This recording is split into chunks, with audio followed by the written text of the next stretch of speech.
What's going on, guys? Crypto Renegade here. In today's video, I'm going to be talking about China, Russia, and Canada.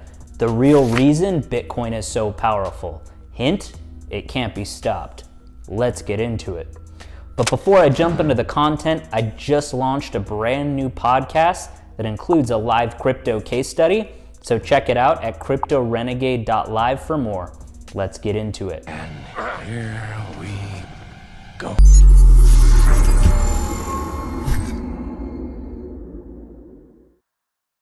So we are 2 months into 2022, but the year has not been a great year for Bitcoin. It dropped from 48K to 38K within 2 months. After hearing this, if you think that this is the end of Bitcoin and crypto in general, then you couldn't be more wrong. Some of these major countries banned or are trying to ban Bitcoin, or maybe just put regulations on it. So today we're going to see why Bitcoin cannot be stopped and really cannot be controlled. Let's start with the red dragon, China. So China put a new ban on Bitcoin on the 23rd of September. And to be honest, this was not surprising at all, considering China has been cracking down on crypto all the way back since 2013. Yeah, 2013, when almost nobody knew what Bitcoin was at the time. It seems that China was fearful of Bitcoin and even before it gained real mainstream momentum. And as a country, the Chinese government likes to control its citizens' everyday lives. They are afraid that Bitcoin might eventually replace their own currency, the yuan. Then again, banning Bitcoin in 2017, and in May of 2021, China started cracking down on crypto mining. During this time, China was facing a severe energy crisis. So, China thought it was better to crack down on crypto miners and direct that energy to other industries.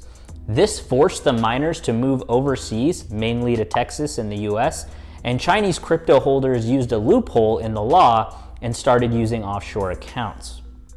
But the ban in September states that Chinese nationals cannot hold Bitcoin no matter where the crypto exchange is based. So, effectively a ban. This is a whole different level of cracking down on Bitcoin. Now, there was a ban with 9 different government-backed agencies like the Supreme Court, police, and the central bank. The Chinese central bank gave a narrative that it was necessary for China's national and social stability. And we all know that that's utter bullshit. So, you might be thinking, what does China have against El Salvador's people and its national currency?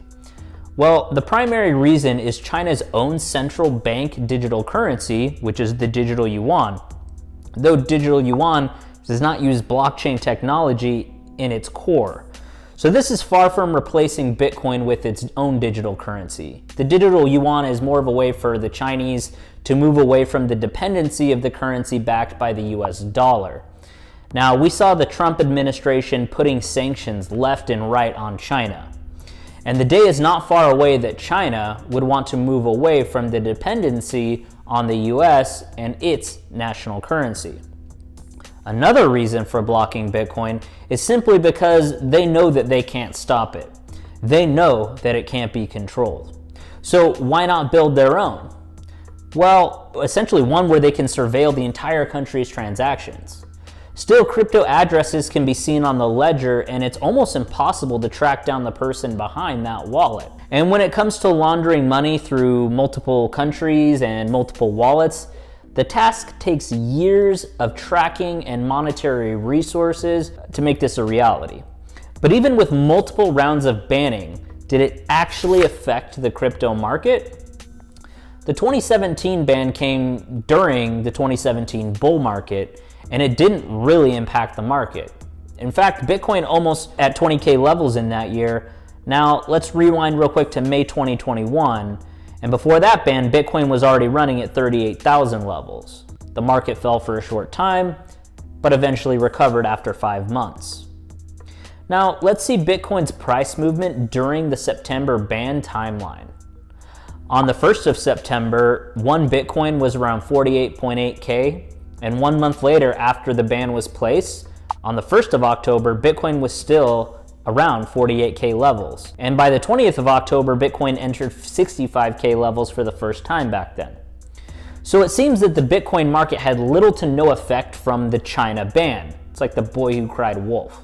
This is quite surprising, as China once had the most number of Bitcoin miners in the world. Now comes the country which sent the first animal to space, Russia. Russia was actually one of those countries that gave legal status to crypto starting January 1st of 2021. Though Russian citizens could not exchange goods or services with Bitcoin, but simply hold it. But it seemed that Russians could mine and trade crypto without any legal issues. They said that new regulations will be placed before they can be exchanged for actual goods and services, like El Salvador. Even Russian banks were allowed to open crypto exchanges, though all of this is still under the central bank's supervision.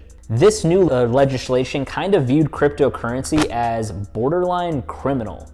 And at the same time, blockchain was seen in a neutral or somewhat positive light overall. Things were looking good for crypto in Russia.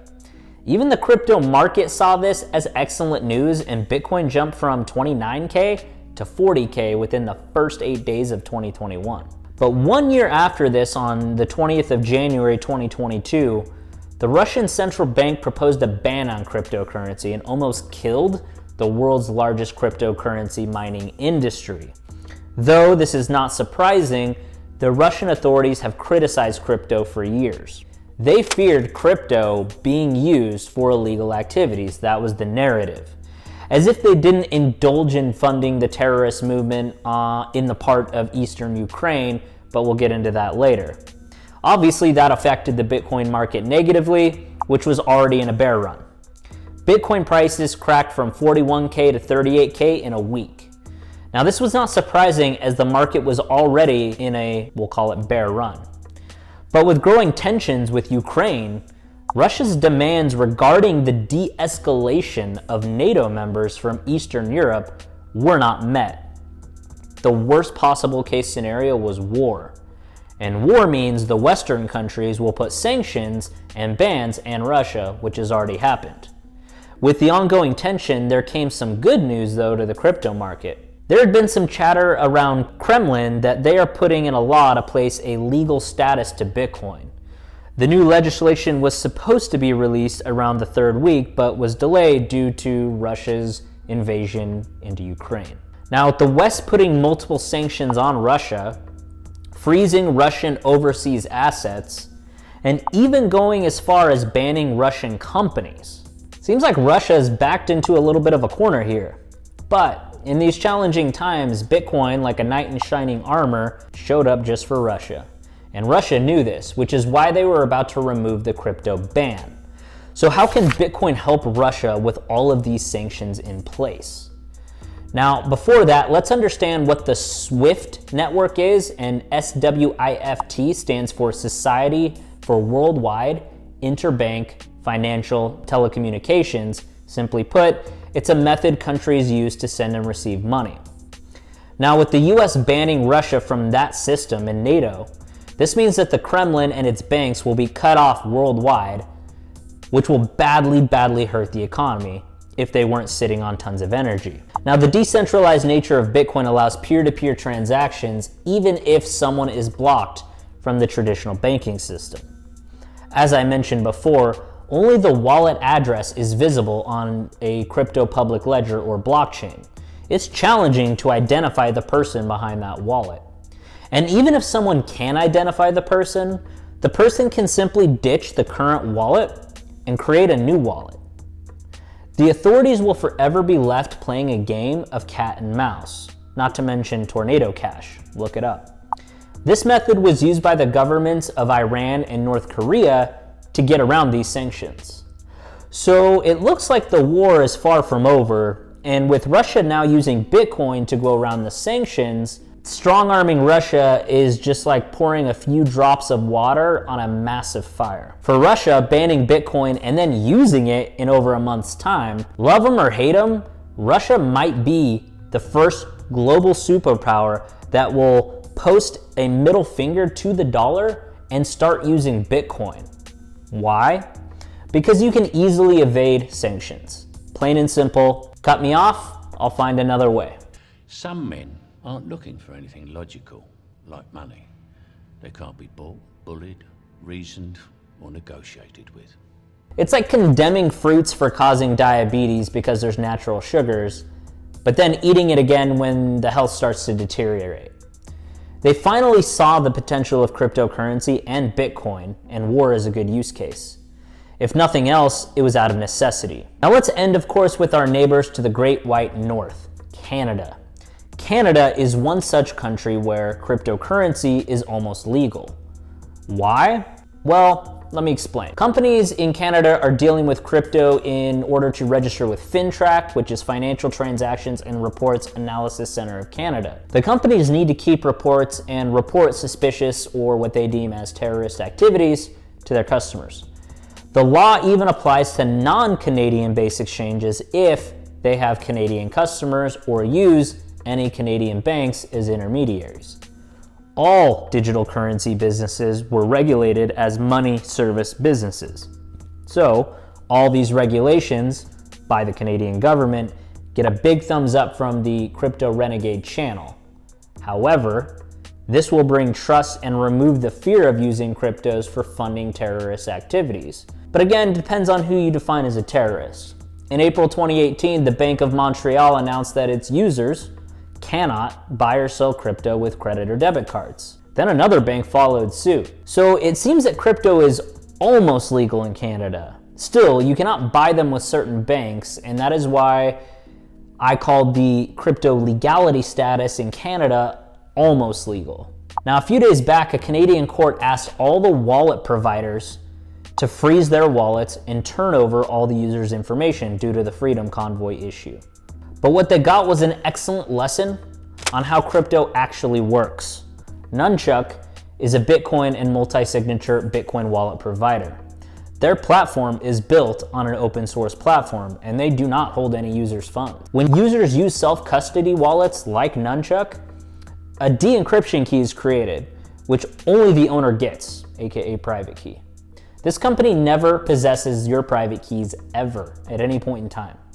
So even if the court orders, the wallet providers cannot actually hand private keys over. This shows that the regulators and governments do not understand how crypto actually works. And the regular day-to-day folk expects them to make laws about it. So, to be honest, this is a massive joke. You can see the official response of the Nunchuk team on your screen right now, and you can go ahead and pause the screen at any time and read it. It's pretty funny. But wrapping this up, the problem with regulating Bitcoin is simple. It's like trying to regulate gravity. It's designed in a way so that there's no single point of failure, and the regulators' failure to understand how the Bitcoin protocol works will ultimately harm economic development, while it won't even phase criminal activity. Bitcoin and most other cryptocurrencies are entirely decentralized, peer-to-peer networks and systems. Therefore, there's no central server to shut down and no one to catch, and crucially, no one to prosecute. No one that will cause the currency to crumble, at the very least. Putting it simply, no government on planet Earth can stop me from downloading a wallet or a mining client and connecting to that Bitcoin network. Just ask the United States and other developed countries. They have been trying tooth and nail, rather unsuccessfully I might add, to crack down on illegal P2P torrents over the last decade. Now, Bitcoin and crypto have become so powerful that it simply cannot be controlled, period. In fact, some major companies have already started accepting it as payment, huge providers. And I think that this is just going to be the start of the confidence that more and more people will start accepting Bitcoin. In turn, smaller companies will also accept Bitcoin. And this is just a positive feedback loop. At present, where we are with Bitcoin, there is no going back. Bitcoin is too powerful to be stopped or controlled. Either adapt or die. And until then, Crypto Renegade out.